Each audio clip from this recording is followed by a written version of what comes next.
Okay,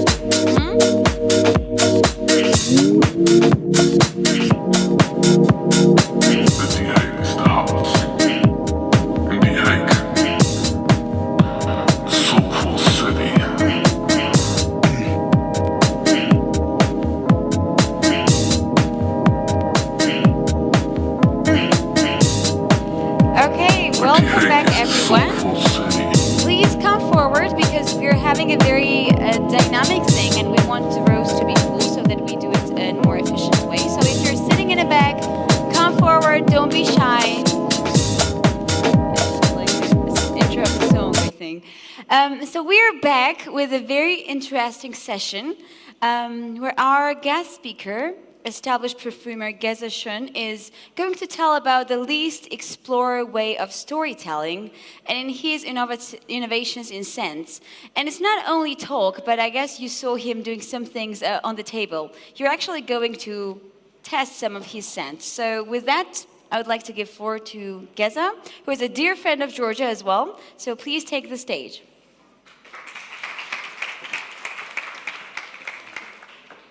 Does this work? Yes. Yeah, good.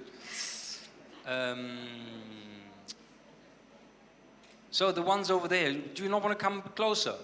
Or are you just too lazy to move, or what?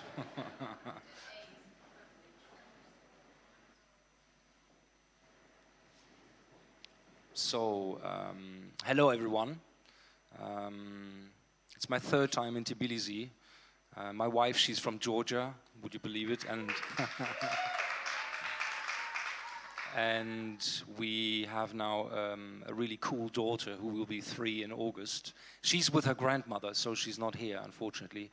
But anyway, so yeah, my name is Geza Schoen. I am a perfumer. I used to work 12 years in the industry, which is like the ones who, you know, develop all the shower gels and all the soaps and the body washes and the body lotions and floor cleaner and detergent powder and everything which has a perfume needs to be perfumed, obviously. So you have about a few hundred perfumers worldwide who take responsibility of that. And I used to be one of them. I'm still a perfumer, but I got out of the industry about 16 years ago and started to do my own thing. But let me start very first, so you get a good overview about how I got here, actually, and what happened in the meantime. So I come from Kassel, which is a small town in Germany, probably only known for the Documenta, the world's biggest art exhibition of contemporary art.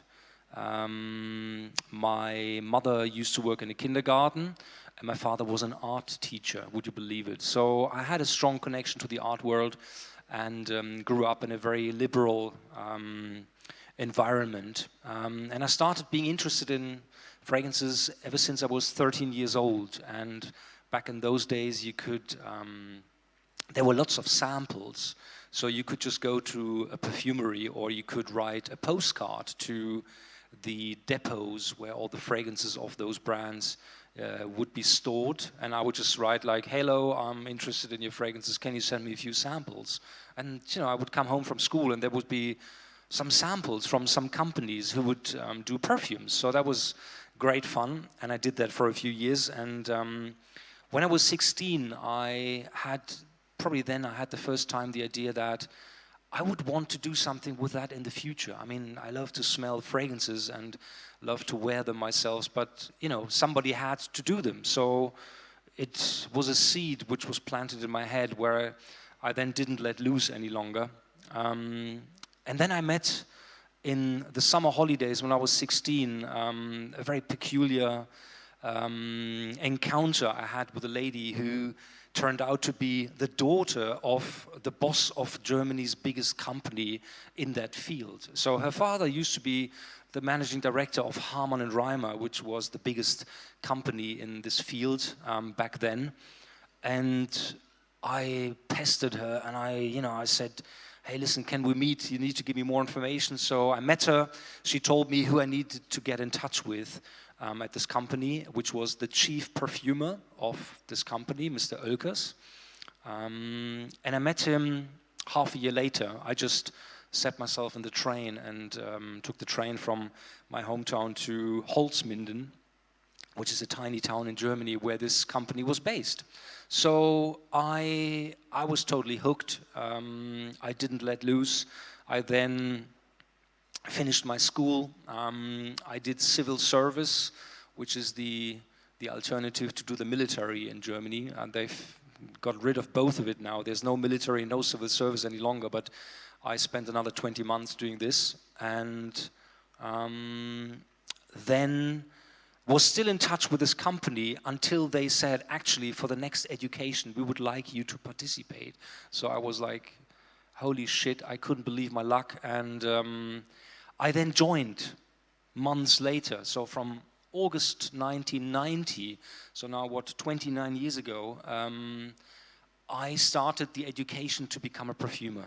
And the first 1.5 years, the education wouldn't start, so they let me do all sorts of other stuff in this company just to get to know how this business works. But they also gave me a little room with a scale and all the ingredients you would use to make a perfume with. So I was just able to play autodidactically, just on myself, just on my own. I was, just starting sniffing ingredients which I had in my lab, and until I then, for the first time, smelled Isoi Super. And Isoi Super is like so many other ingredients, a chemical. It doesn't exist from its molecular structure on the planet. It's fantasy made, if you like, and somebody from IFF, the International Flavors and Fragrances, which is a big American company, they developed it in their labs in the early 70s. So when I smelled that for the first time, it kind of, I knew lots about other fragrances, men's as well as women's fragrances, everything which was in the market I had smelled. And when I smelled this, it became clear to me why I liked certain fragrances, because they had a high quantity of Isoi Super in them. So when you join a company who makes perfumes, they also have analysis machines, so-called gas chromatographs and mass spectrometry. So what you do is you take a little drop of a perfume and inject it into the machine, and the machine pretty much, almost like 80%, you get a result of what is in a fragrance, which you haven't made. So they do this because, companies work on detergent powder, let's say, and this is big business. If you win the top-selling detergent powder in a country like, let's say, Germany or France or England, this is massive amounts of perfume oil which needs to go into the base, so everybody can use it and has fresh clothing afterwards. So they look at all the fragrances they don't make themselves. Any company which is in this field, they look at how the others do it, if you like. So I then also had access to these gas chromatographs and to analysis of fragrances, and it became clear to me that Isoi Super, this ingredient I'm going to show you in a minute and then stop talking, is very special and has capacities which I'm going to come back to later, which has just been found out recently through some massive research which has been performed on this. But before I'm going to keep talking, I will show you this ingredient, because we shouldn't just talk about fragrance, we should also smell something. So, if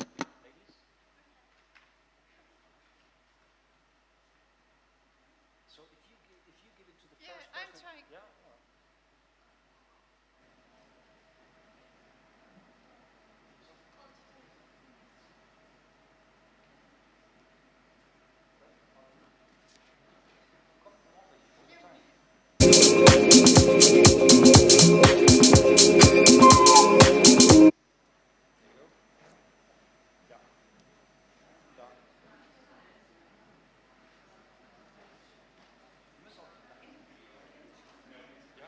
Willst du noch welche haben? So.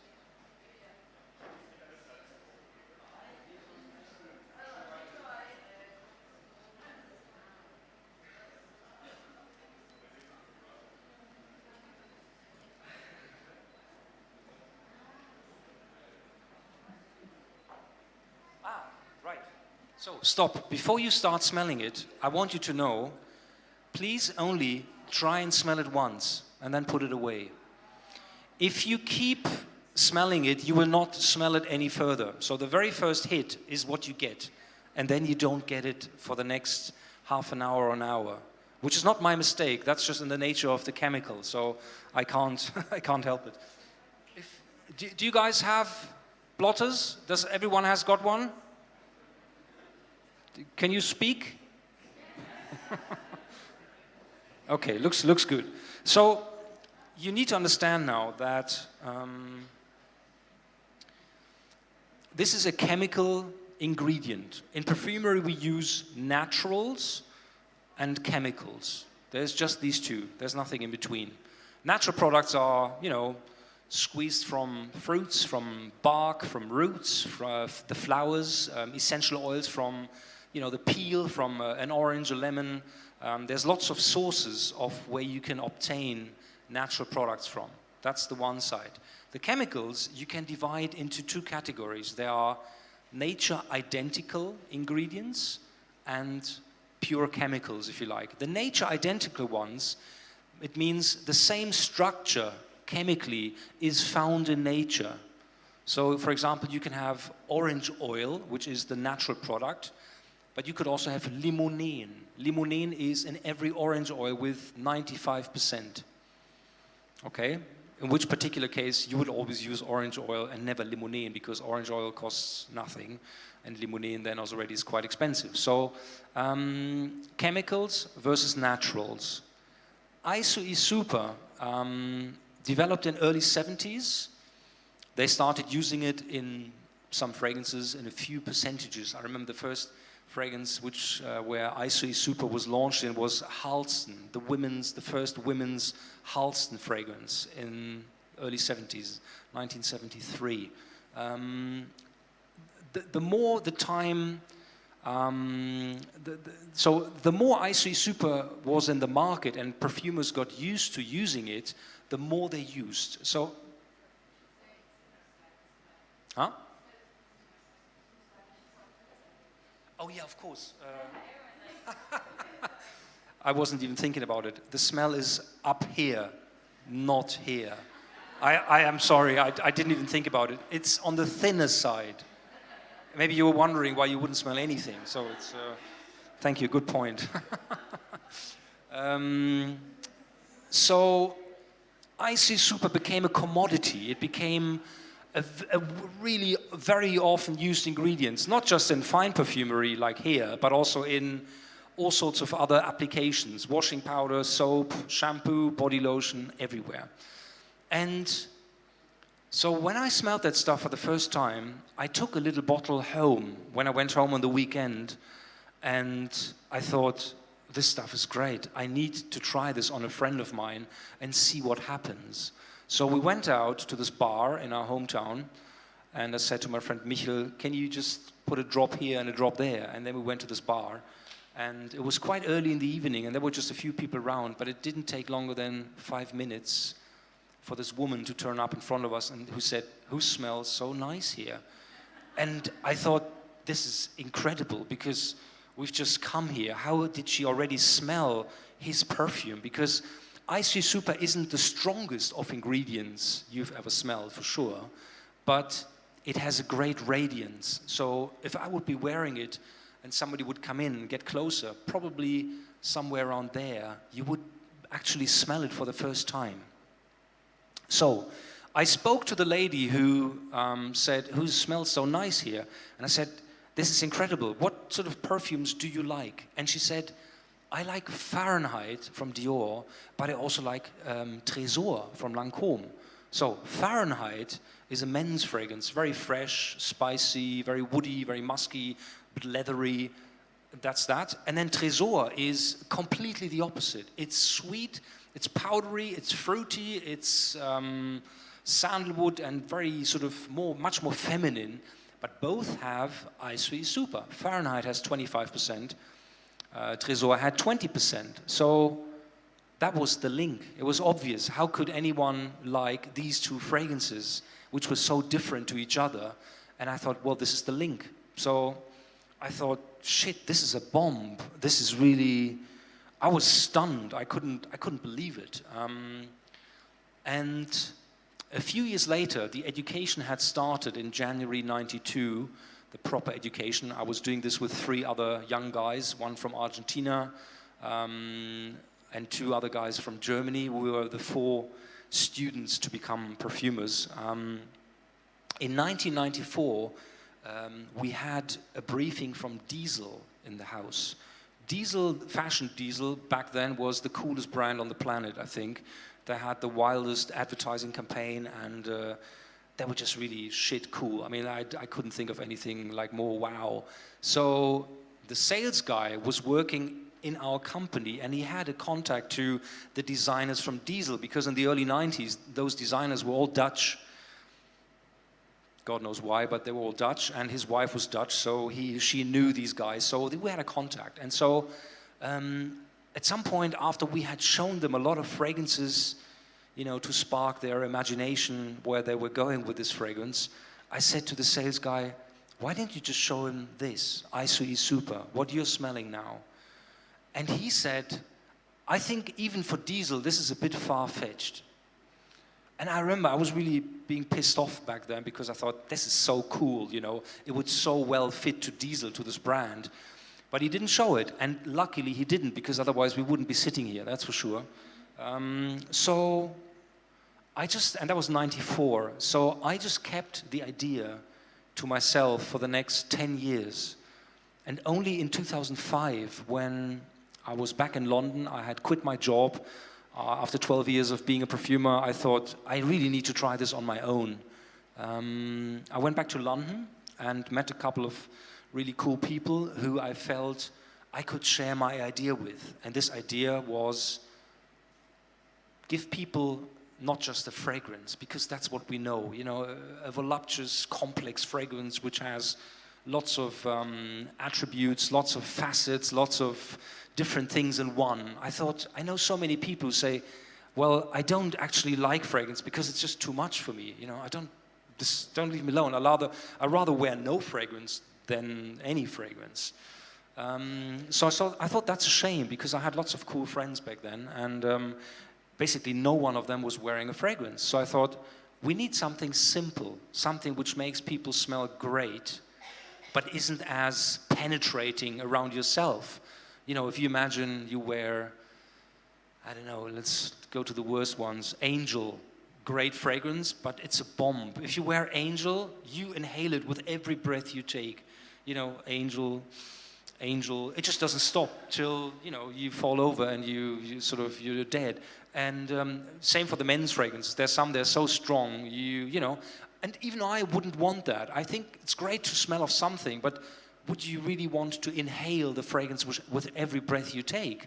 So after I had tested then 10 years ago ISOE Super, and I knew it attracts people, I thought, that's it, of course. I mean, you know, there's nothing wrong with just, instead of choosing 10, 20, 50, 100 ingredients for a fragrance, I just take one, because I know it works. You know, I remember back then, this lady was just, you know, steering towards us and said, who smells so great here? So I thought there must be more than just one person who sort of likes that. And so I decided, well, let's just fill this in a bottle and call it Molecular 01.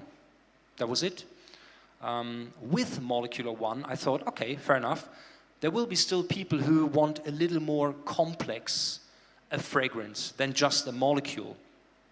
So I had created a fragrance around Molecular 1, which we then called Eccentric 01. Even this is very short from its formula size. I think Eccentric 01 has only 19 ingredients, which is very short for a formula. And we should also smell this now, don't you think? Instead of just talking. So, now then, ladies, again.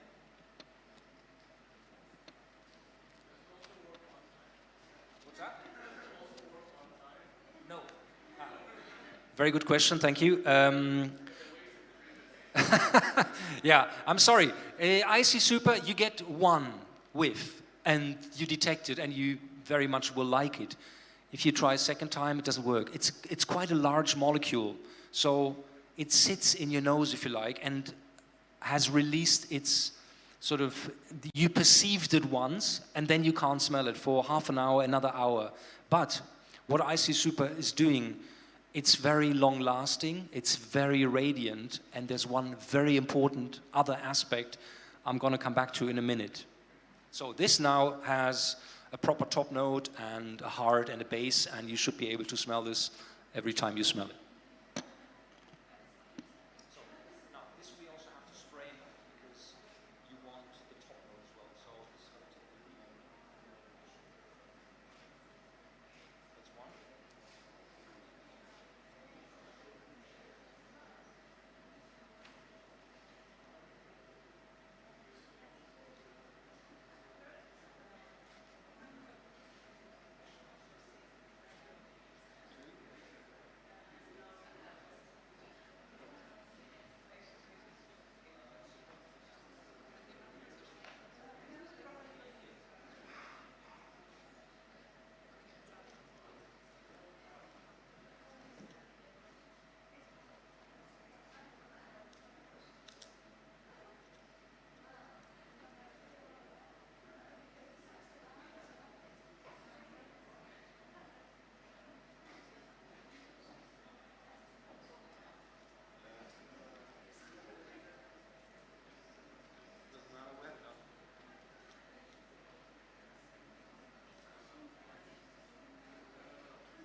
That's one.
So, I'm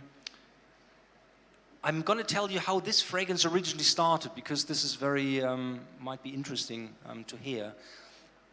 In the days when I was still working in the industry, my last 2 years I worked in Paris. So from 2000 to the end of 2001, I was working in Paris. And there was a moment when we had a briefing from Comme des Garçons for, you know, they used to do these series. There's the black series and the red series and the whatever series. And they were trying to do a herbal series. And they wanted to do eucalyptus. Can you imagine?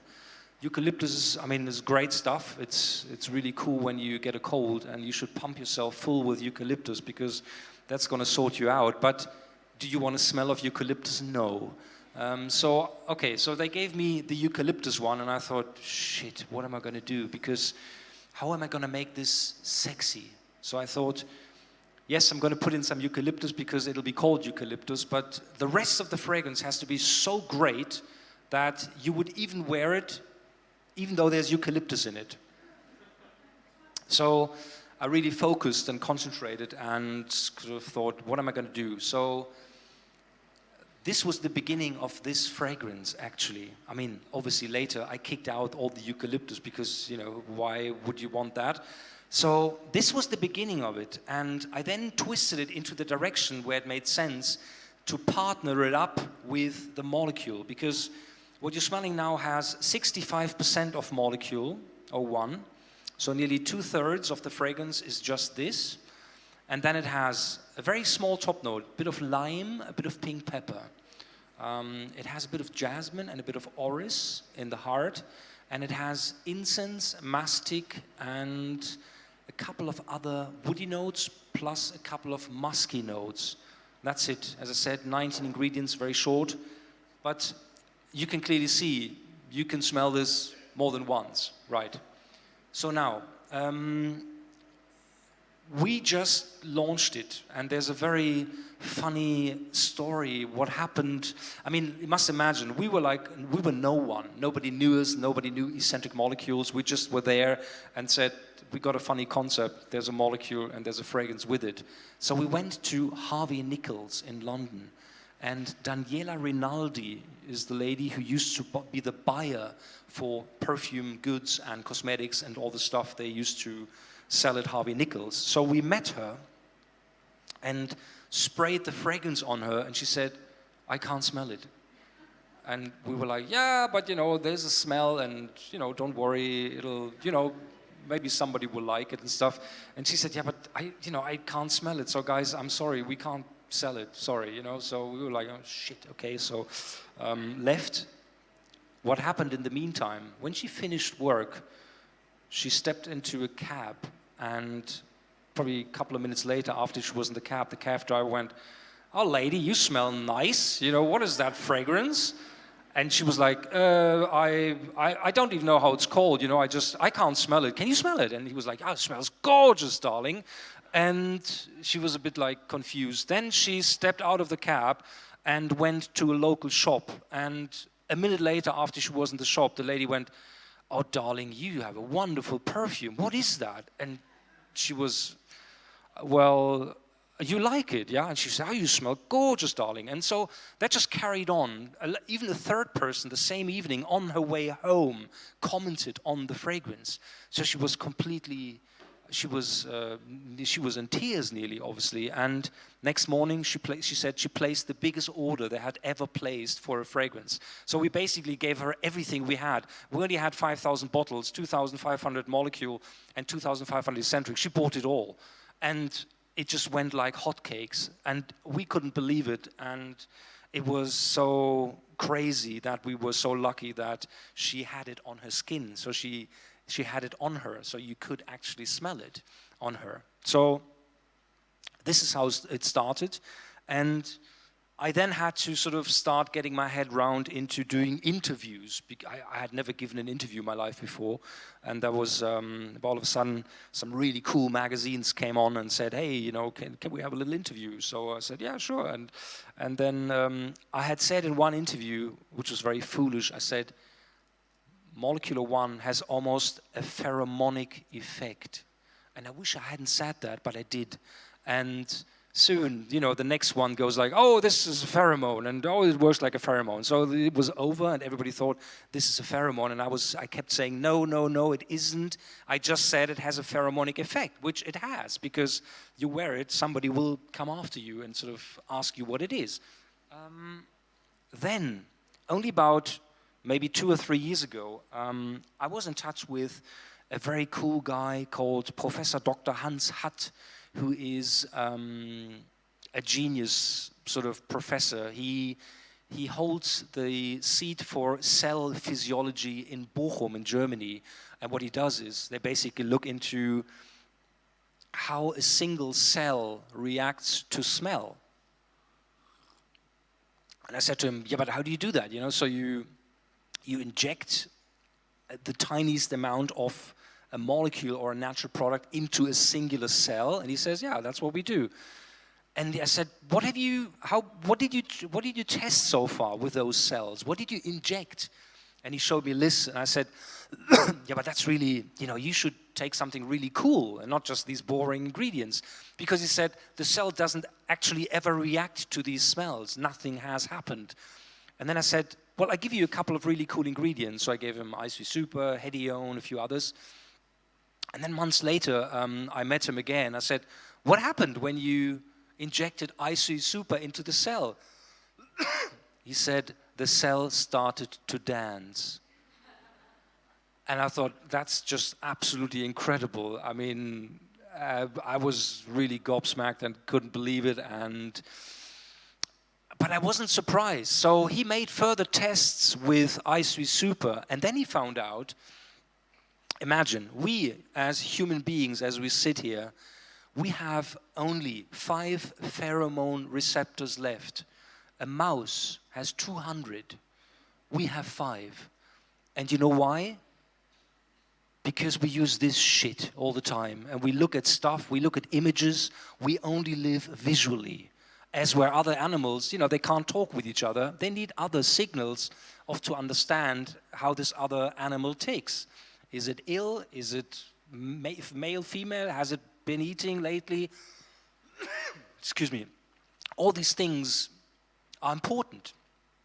We have 5, a mouse has 200. I mean, isn't that pathetic? So, IC Super then was tested on various systems of how we smell, and they did find out that IC Super stimulates one of these 5 pheromone receptors. And that explains why it is mesmerizing, and we kind of follow people who smell like that. We sort of, we're like an animal. We become, again, an animal. There's an info which we can't rationally, as we do everything rationally, normally, we can't follow rationally. It's something, it's like, you can't hinder yourself from going after somebody. So then again, if you look back 10 years ago, where I had said it almost has a pheromonic effect. Well, it is a pheromone. It was only found out 10 years later when we didn't have the technology to actually prove that. So that's the reason why even a singular molecule is or has become popular for people to wear. We have so many clients, they say, look, I can't smell it, but I get so many compliments on it, I love it. So they keep buying it. And the Eccentric 01 obviously is for people who want to smell their own fragrance a little bit more than you would do with Molecule 01. So that's basically what we have done. In the meantime, years later, we launched a second molecule, a third molecule, and a fourth molecule with fragrances next to it. So we have Molecule 01, to Molecule 04, and we have Eccentric 01 to Eccentric 04. The second one is an ambergris ingredient, the third one is a vetiver ingredient, and the fourth one is a synthetic sandalwood ingredient. And we sell these fragrances basically worldwide. It works pretty much on every market. It works on every skin, male, female. I have people, they send me videos of their dogs who go mad when the owner sprays itself. The dogs jump up and down. So there's obviously a wide distribution of animals and stuff which lives, which has a connection to this ingredient.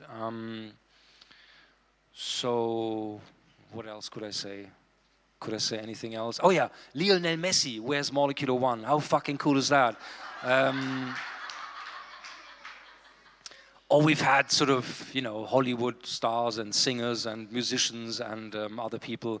But it doesn't really, it's not very important to me.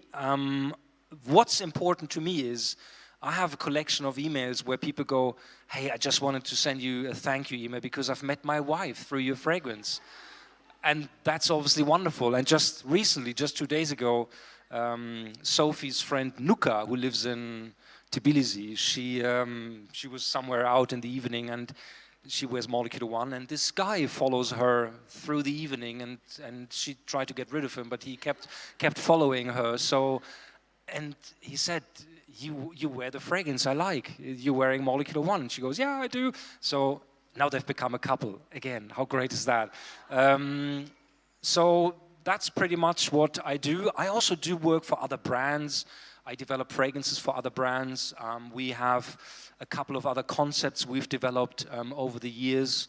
And I used to make much more perfumes years ago, but these days I'm so busy with other stuff that sometimes I think I would like to spend more time on making fragrances again, but you know, while I'm here, obviously I can't make fragrances, but that's fair enough. And I've pretty much finished, but now I think the interesting part comes where we should do a Q&A session. So if you have any questions, please utter them. And shall we give them the mics, or how does that work? Shall we? Oh yeah, go ahead, mate.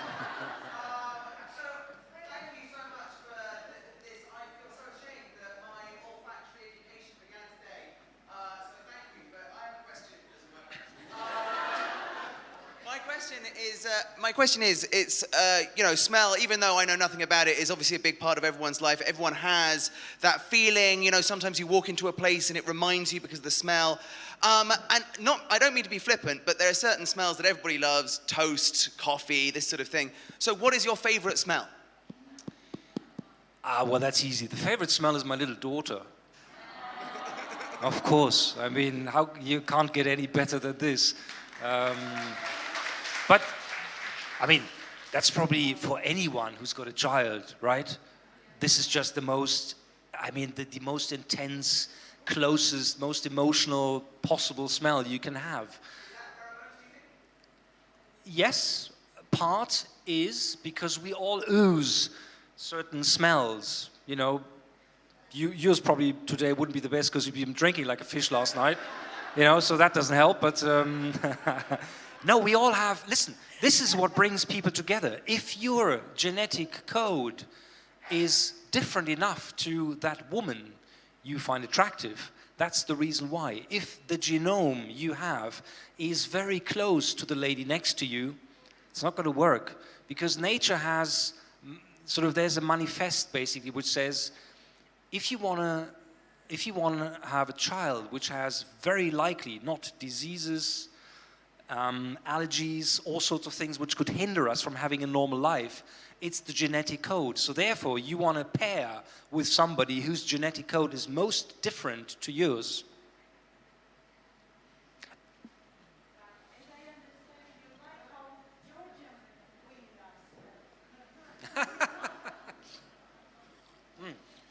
I have a question. That's I didn't hear. yeah, I mean, I love to smell my wife, and that was from day one.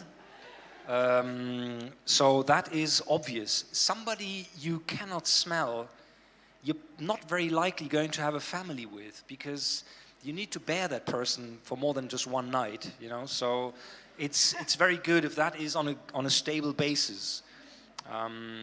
Otherwise, you're not going to have very long with each other, I think. You need to be able to smell your partner. Very important. Hello, I have a microphone here. Hello.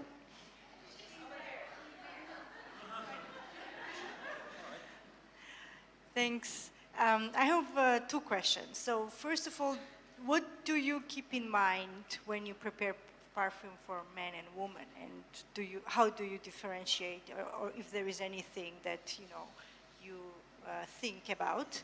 And let me answer that question first, then you can ask your second one.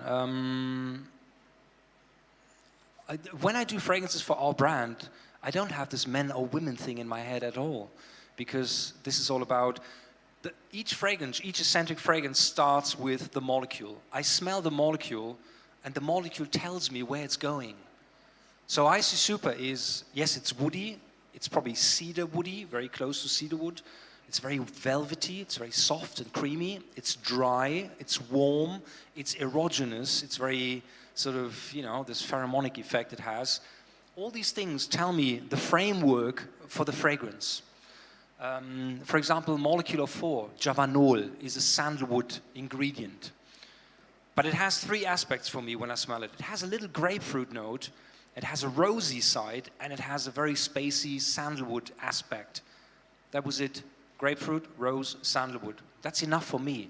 And then I create a fragrance around these 3 things. So if it's like an industrial briefing, then it's different. They would tell you, our clients, they're really cool, and they wear lots of sporty things, and they drive expensive cars and all this nonsense, and we want a fragrance for that person. Well, that doesn't help, That's really bogus and not very helpful. So sometimes 1 word is more than I need. Sometimes 10 pages of information completely confuses you. So it really depends. Sometimes a color is great, or a piece of music, or visiting a country can be very inspiring. But it really depends. And maybe other perfumers would have a much quicker insight or a much quicker idea than me. Maybe the other way around, I don't know. So it's anything creative which has meant to be new is difficult, I think. Second question. Yeah, second question. Generally, we see that most of the industries still prepare products for women. There are many, many, many products, much more products for women with perfume than for men. And so why is that? Then why they do industries choose women specifically? Well, because I think women are much more aware of their bodies and are more caring about their bodies. When I just walk here through the streets, probably every 3rd or 4th guy smells like, well, you haven't used a deodorant for 10 years, right? So what do you want to say? When I'm in Berlin, when I step into a cab, they all smell, these guys. All of them. I haven't had one where I wouldn't say, you've had a shower this morning. And plus also, the clothes they wear, they don't wash the clothes. They think, I've bought a jacket or I bought like a coat, that's it. I'll wear this till this falls apart, or my wife gives me another one. So it's hygiene, that's what it, and because women are more aware of this, the industry knows that, so there are more products for women than for men. Men still don't feel very comfortable in using body lotion or cream or deodorant or washing wherever. They nobody has taught them, or their wives or their girlfriends don't dare to say it. I think that's probably the reason why. Hello? Could you, Oops, sorry. could you say what the name of the ingredient is a little bit more slowly? Because I never quite got it. The molecular 1. Yeah. ISO, E as an ABCDE, Yeah. super. Okay. I know it's a hideous name, but it wasn't my idea, so. It sounds like the industry had already discovered that it was a really successful fragrance before you came upon it. So what exactly was your innovation? Because you said it was in a lot of different perfumes already, right? I think this is very clear. The perfume industry is a really well-doing business. People were used to use ingredients in combination. It's like a chef who fancies himself and thinks he can come up with sort of new combinations of herbs and spices and sea salt from Madagascar and, flowers from there he puts on top. So it's always about the combination of things. Nobody ever questioned that. The more complex you could make a fragrance with even more aspects and, fresh and spicy and fruity and sweet and powdery and musky and woody and this and that, and sort of all together seem to be reasonably enough to make a perfume with. And there are still lots of fragrances in the market which are very complex and I love as well. So, but there wasn't just, imagine there was the romantic side of art. Then there was Baroque, and then there was Biedermeier, and it was all like fluffy and gold and swing and swung, and you know, Art Deco and Art Nouveau and all these different. But then there came Bauhaus, and Molecule One is probably the Bauhaus of all the directions in art, because you can't have it more simple than this. So nobody did dare to just say, hang on, you perfumers, you know, yeah, we know you like your combinations and your flowers and your sweets and all of this, but have you ever smelled this? It's just one, but it smells great. Shall we do this? Everybody would have said, you must be joking, you know, like, you can't do this. So it was just to break the rule. It was like, a good comparison is, the best allegory is Malevich's Black Circle. Black Square, sorry. Very important. It wasn't a circle, it was a square. So until he did it, nobody did it. And then he did it, and some people flipped out and freaked, and some people thought, this is just great. So, you know, sometimes there are things which are forgotten, almost, and just somebody has to do it. And then he did it.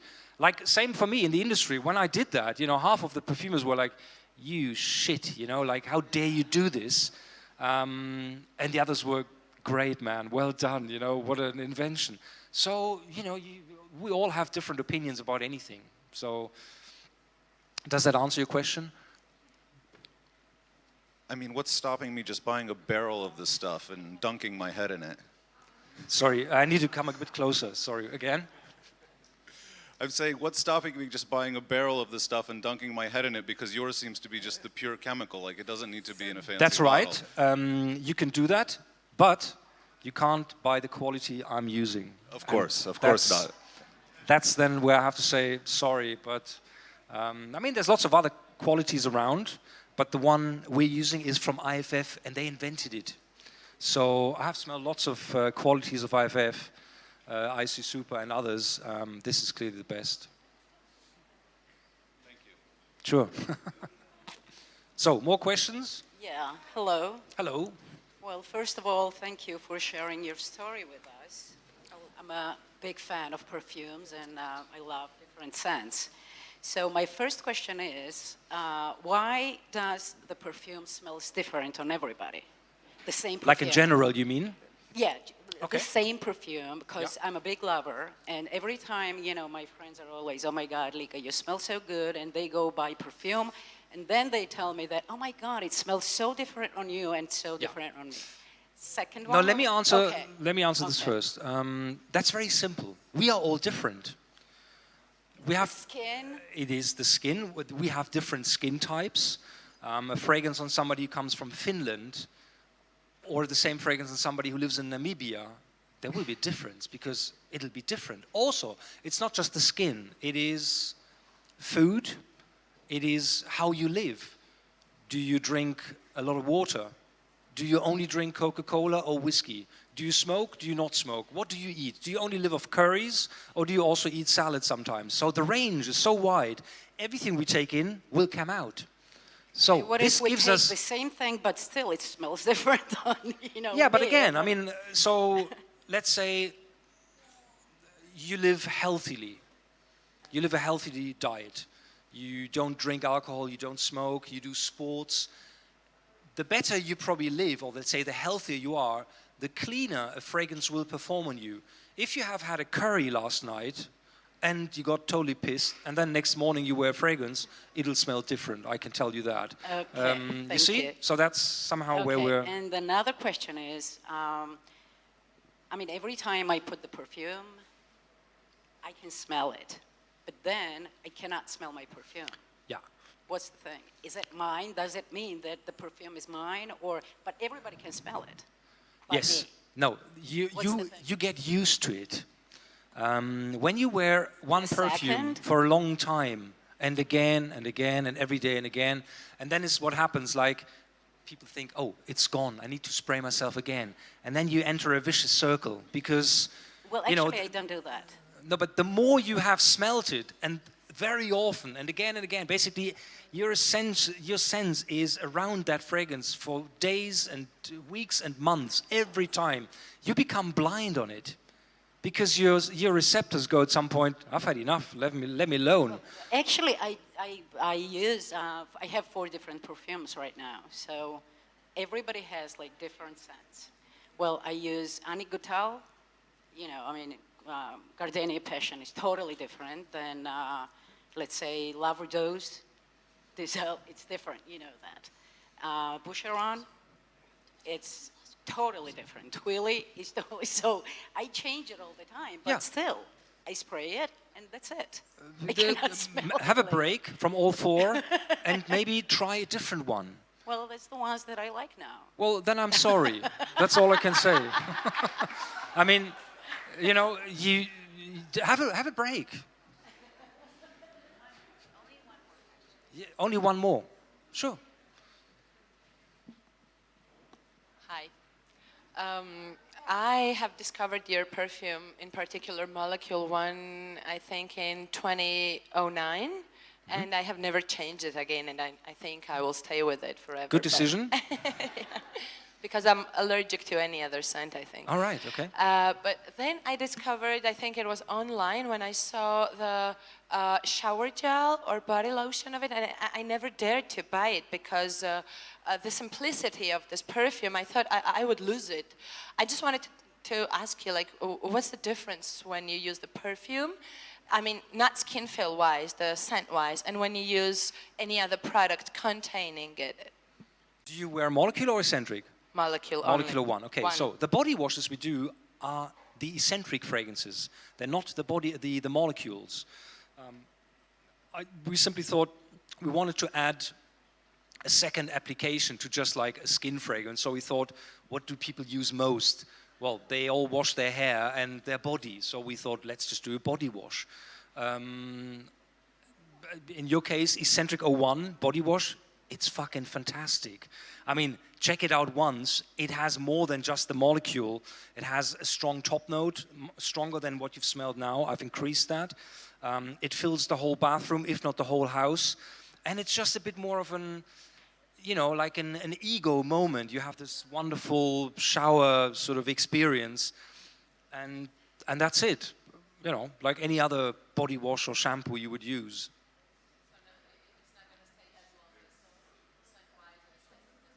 No. This is the dosage in the body wash. I think is 2.5 or 3%, which is a lot already. But most of it goes with the water, and then it's gone. I'm afraid.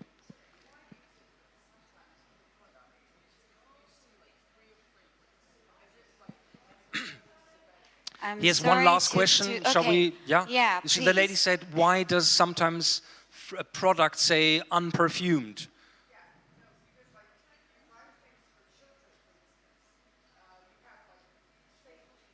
Yes.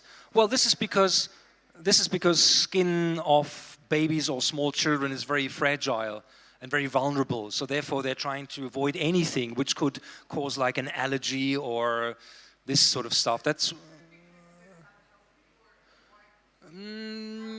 well, I mean, anything which causes an allergy obviously isn't too healthy for your skin.